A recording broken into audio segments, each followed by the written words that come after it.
So we special episode today, doing a little update with Coach Ward.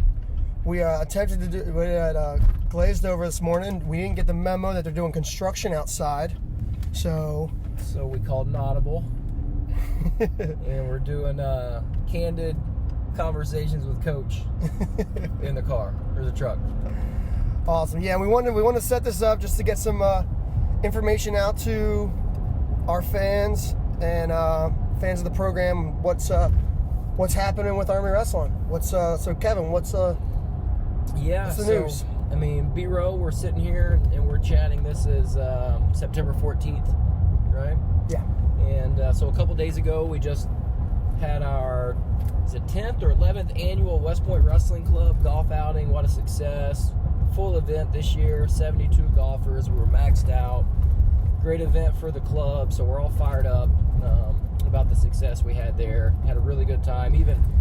Todd Messett deserves a round of applause for being able to pull this off during COVID times. But so we successful golf outing, had a great time, and now we're kind of full speed ahead going into the season.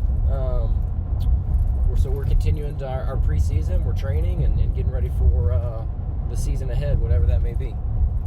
Awesome. So what's it been like now that the cadets have been back for a while now? Yeah, a few months. How are they doing? How the wrestlers doing? Yeah, I think really well. We have a big squad. Again this year it's 52 wrestlers on the team, and they all seem to be doing really well. We got about 15 plebes, and they seem to be adjusting. So what we've been able to do right now, we're continuing our morning. We do AM lifts, so we'll lift every morning, and then in the afternoons we're getting on the mat and we're able to do some small group type work. So one thing that's interesting that we're doing is we've limited ourselves to 10-person pods. So we have 5 pods of 10 pretty much, and that pod is the workout partners that they have, and that's it. They don't intermingle between pods, so it creates multiple practices for us. We can't have everybody in the room at one time, just given the restrictions, and really just erring on the side of caution and being super conservative, during the COVID times. But we're on the mat, we're able to train, like they can get their hands on each other, so that's a real positive thing. They can get back to doing what brought them to West Point in the first place, the sport that they love more than anything else. So really proud of them, how they've kind of just tackled this adversity and handled things really well on their own. So yeah, making the most out of kind of a difficult situation, but just like you would expect the Army team to do. Awesome. So looking ahead at the season, what do we know right now from an NCAA perspective, WA perspective, really anything? Yeah, so there's more questions than answers right now, unfortunately. We do know that there's a lot of teams around the country that will not compete before January of 21. And so, not to be a downer, but to our wrestling loyalists, and if you're watching this, you're a big fan of wrestling, specifically Army wrestling, you're not going to see a lot of competition before January. You will see some competition before January. That much is a fact. It's just not going to be a whole lot. It's in the works now. Like, we can't officially release it because no contracts have been signed, but we've got in the works a competition for early November. It's going to be an exciting matchup, maybe the only wrestling in the country that particular weekend. So we're pumped about that. Hopefully some details will come out pretty soon once we get everything inked and contracts signed. But realistically, we may compete a few times for a semester and then not compete again until sometime in January. Bottom line, it's going to be a short season with not as much wrestling as we're used to. It's going to look different, but I'm confident we can have some type of season. That's what we know right now. Awesome. Well, it's not so awesome. Awesome. We're getting the update. B-Row speechless here. He gives me the awesome. Look, we're gonna have a chance to compete. Our guys came here because they want to put everything on the line. They want to put their foot on the line. They want to stare somebody else in the eyes, and they want to fight them, and they want to get their hand raised at the end. And it's our job, and it's my commitment to make that possible as much as we can this year. So, we're gonna have a tough team. I don't know of any team in the country graduated a senior class like we had. You think about the guys that left our program last year. just super hard to replace. So that's an exciting challenge for everybody else on our team to try to replace that much firepower, in the lineup. The competitor in you gets really fired up about that challenge that we have in front of us, and it's going to be interesting. I shared this with our seniors. I had them over to dinner, and we hung out a couple weeks ago, and I said, last year's senior class, they dealt with a lot of adversity, with CJ and then coming back into their season and having one hell of a year, like an awesome season, and then their NCAA tournament, just slips through their fingers to no fault of their own. What a tough break. But now this senior class this year gets to be the group that shows what it's like to lead the way back after such a bad ending to last season. So that's an opportunity for our guys to show what they're made of. They get to lead the way, not just for our team, but maybe for the country. Here's what it looks like. Here's what it takes to come back and be able to wrestle and compete after the tournament being canceled last March due to COVID. So you just, listen, when you don't have any other options, you got to view this as an opportunity to show what you're made out of and show what it takes. And more than anything, show that you have what it takes to be able to come back and get it done. So that's the way I'm choosing to look at it. That's the way our guys are choosing to look at it, and I'm excited for them to show us how it's done. I mean, that's how you have to look at it. And if you want to be successful, there's no other way to go about it. Yeah, we can talk about all the challenges, and there's plenty, and you can spend a lot of time talking about it, or you can spend some time trying to find solutions to those. So it's one of the two. It's really hard to complain and find solutions at the same time. So I know what I'd rather spend my time doing, and we're trying to figure that out.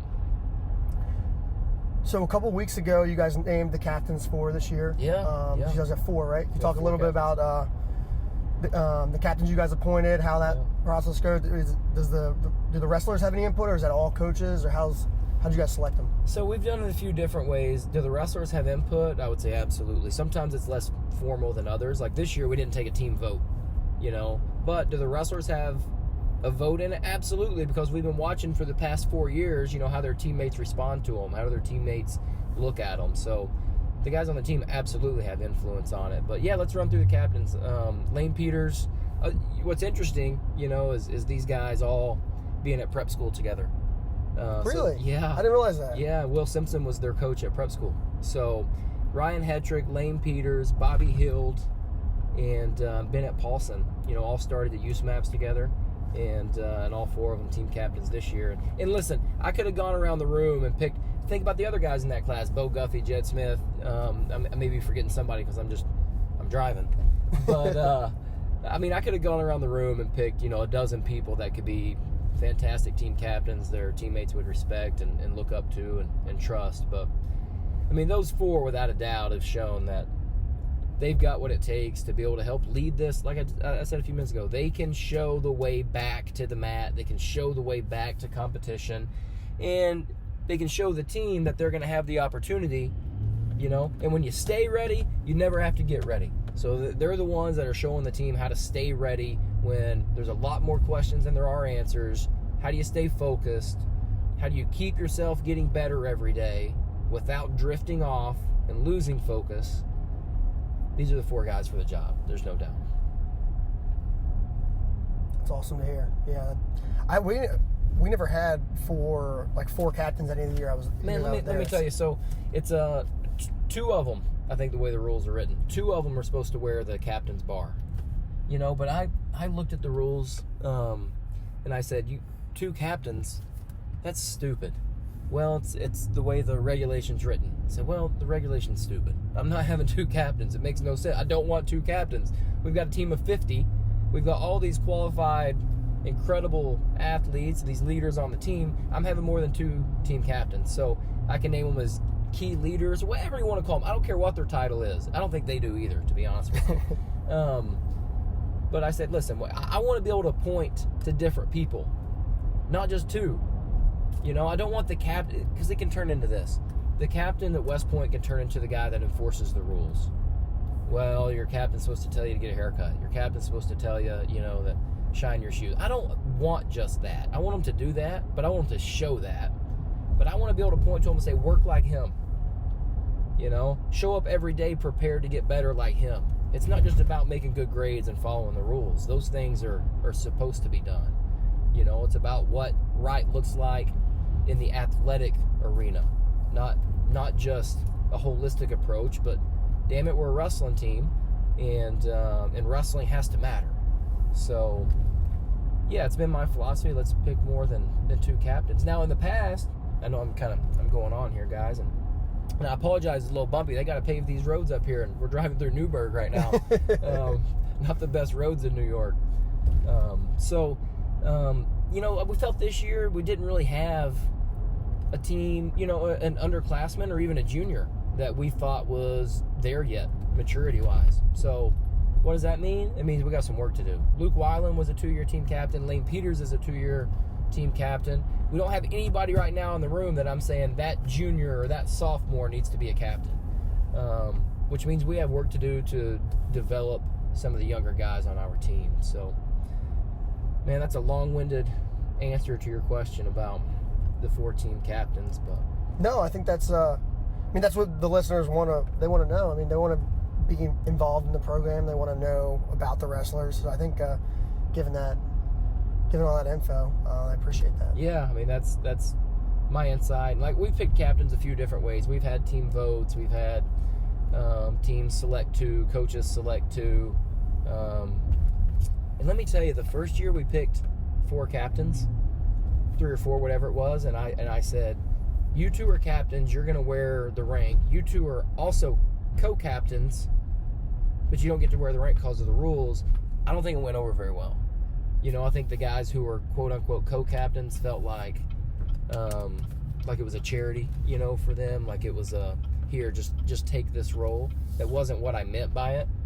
So now it's no co-captain. I don't care if you're wearing something on your chest, co-captain, team leader, whatever. Coach is pointing to you in front of your team and saying, this is a captain, lead the way, and we think it's going to work out. So they just play rock, paper, scissors to decide who gets to wear the 4 bars? I let them figure that out. You know what? If all 4 of them show up to practice with bars on their chest, listen, I wouldn't give them that responsibility, and if I didn't think they absolutely earned it and deserve it. So if that's what they want to do, they'll figure that part out. If all 4 of them want to wear it, all 4 of them can wear it. I love them all. Nice. So what's the atmosphere like up at West Point right now? You know, month and a half into the school year, kind of, you know. Well, football team's only 2-0 program in the country. Ranked 22nd in the country, the only 2-0 team in the country. This Monday that we're filming this, the AD is currently, you know, looking for a team. We're supposed to have BYU at home this weekend. Something happened there. You know, they can't control a bubble like we can. They have a little issue there, so we had to postpone the BYU game. So other than that, we'd be 3-0 after this weekend. You know, our team is crushing it. So I'm a big Army football fan too. I'm a big Coach Monken fan. He's a big wrestling fan. So our attitudes, all wrestlers would appreciate Monken. Dude is tough and all business. So, but what's the attitude like? You know, I mean, it's different, yeah, for sure. But listen, you know, I mean, these guys are responding the way that you would expect America's team to respond, which is it going to be hard? Yes. Are they going to think everything's perfect? No. You know, are they going to make some mistakes along the way? Yeah. But I haven't heard people complaining. I haven't heard, you know, well, they're making us do this. No. It's like, listen, here's what we have to do. You know what? We all understand what's going on in the country and around the world. It's a different time that we're living through right now. And proud of our guys for keeping their spirits up right now. Because listen, uncertainty is troubling for anybody, right? Most of my concern is about our freshmen. And, man, they've been crushing it. So they've made me feel a lot better. But, yeah, it's super important for us that we keep their energy up. We try to do everything we can to keep their spirits high, keep loving on them. And like I said, I've been impressed with how they've responded so far. No doubts they'll keep it up. So, listen, it's the middle of September, so we're a month into school. And be easy to feel really good about what you're doing right now, but reality of it is we've got to continue to. This fight against COVID isn't over yet, right? So we got to keep our discipline up, keep our spirits up, keep plugging away. Couldn't have said it better. Well, BHAW, that's why I'm behind the steering wheel. No, I love these, man. I want to know what our fans want to know. I want to be able to give you guys the information on what's going on. So, what else are they asking you to ask me, BHAW? What do our fans want to know? A lot of people just want to know what's going on, like what's West Point like, you know. So yeah, you know. Okay, so here, okay, what's it like for a cadet now? Like, yeah. Here's the deal. You can't, when you try to think about this COVID response, when you try to make it make sense, it'll drive you freaking crazy. Like, you can't think about it holistically in a way that makes sense. Because here's the deal. The world is a messy place, and there's some things you absolutely have to do. So what do? You know what they say at West Point, you have to assume risk somewhere. And it's up to you to decide how tolerant of risk that you want to be, right? So for us, what does that mean? It means things that on the surface may look a little goofy, a little wonky, like, you know, wear a mask in class and then go eat lunch and take your mask off and sit right next to somebody. Well, you know, for every time you assume risk, like at the mess hall or in the practice room, you have to make sure that you're eliminating risk in other areas. You know, so that's why when you go around, you see everybody wearing a mask. You see them staying socially distant whenever they can. You know, and you see a lot of discipline. But listen, we've been able to play 2 football games, and nobody else in the country has been able to go 2-0. You know, because they're losing players. We're still going to class. Look at all the schools around the country that have went 100% virtual. So these measures they're working, and that's the way that's the way I handle it now. Is I've stopped trying to make everything make sense. You know, when you compare it, let's not compare the mess hall, you know, to a classroom, and don't compare the classroom to the wrestling room, and the wrestling room to the soccer field. Like, you just got to be able to eliminate risk wherever you can, and make sure that you only assume as much risk as you're comfortable with. So we're fortunate we have an AD and a superintendent that see the value in competition, that want to compete, and that trust us to train and to get ready to compete in a safe way. So yeah, it's odd.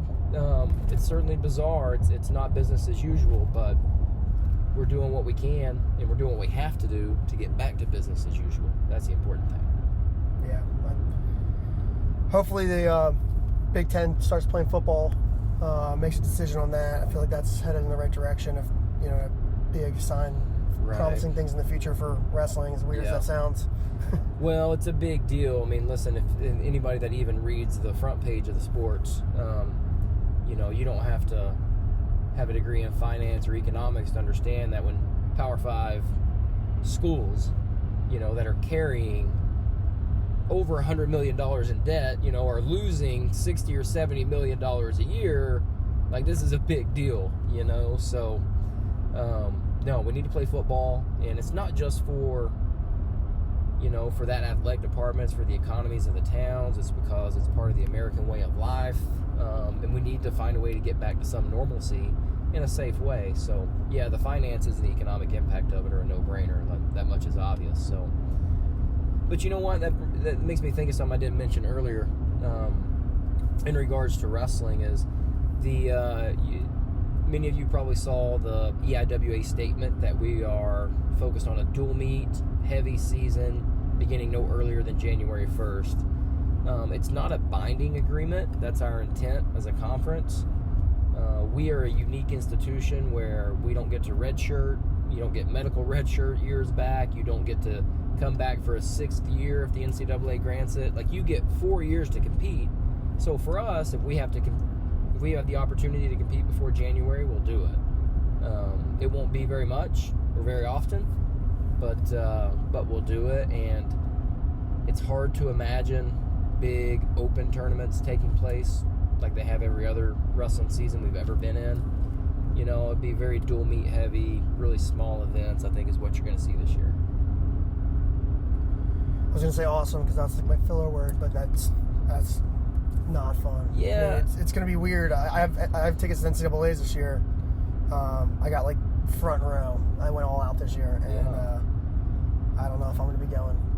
Well, I went all out for the NCAA tournament this year too. We're planning on taking 10 guys, and if the field's smaller, which it probably will be, we're hearing it very, very likely it's going to be a 16-man bracket. That's not confirmed. It's just very likely. If it ends up being smaller, then listen, you know what you got to do to qualify. You got to be one of the top 16 in the country to get there. And once you get there, you got to win 2 matches to be one of the top 8. So, hey, when you know that going in, you're like, look, I've got to be ready every time I step on the line. When I get to the NCAA tournament, I win 4 matches, I win the freaking thing. You know what? We're going to live with that. So, if it's 16-man bracket, it's 16-man bracket. I'm still taking 10 guys. We'll still show up to scrap, and you know what? And then we'll look back on this and talk about it later. But our only option right now is focus on what we can control, move forward. Dang, I wonder how they're going to do allocations if there's 16-man brackets. That's going to be a nightmare. Well, I think the most common idea that's kind of being floated around. I'm not on the championships committee, so this is not any inside information. I'm not giving anybody any information. This is Kevin Ward's opinion, is going back some model resembling the way they used to do it, with each conference receiving n number amount of spots and n number of wild cards, and the coaches have to select them. It's not pretty. That's not great. No coaches want to go back to the wild card system, but listen, man, this is not pretty times. If we have to have a process that's not pretty, then we have to do what we have to do to get the top 16 guys in the country there. So, listen, that's not, like I said, I'm not on the championships committee. That's not for me to figure out. What's for me to figure out is how are we going to finish more single legs? How are we going to get off bottom? How are we going to turn people and pin them? So, that's what I'll be focused on. Awesome. Well, I'm all out of questions now, Kev. You got anything else you want to share to the listeners? No, man. It's great to be back. Again, I just want to say, if you're listening to this, it's because you're an Army wrestling fan. I don't think very many people are like just clicking through on watching YouTube videos and stumble on us right now. So if you're watching this, I just want to say I appreciate your support. More than anything, just appreciate you loving the guys on our team. They need it, and they feel it.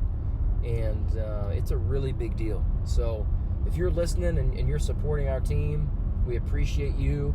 If you're listening and you're not sure how you can support our team, I would encourage you to get involved. Email me directly, kevin.ward@westpoint.edu.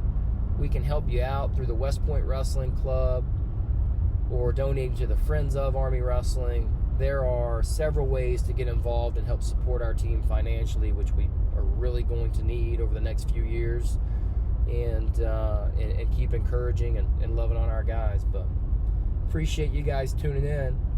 Appreciate BHAW and Tom doing all you guys do to keep our alumni informed. Awesome. Well, thanks again, Kevin, for sharing with us, and tune in to next week's episode as well. See you guys. Thanks for tuning in to the BHAW Radio Show. If you like what you heard, be sure to subscribe and leave us a 5-star rating on your favorite podcast platform. If there's something you'd like to hear on a future show, reach out to us on any of our social media, Instagram, Facebook, or Twitter. Or you can reach us at email, bhaw.radio@gmail.com. We'd love to hear your thoughts, and as always, go Army, be Navy.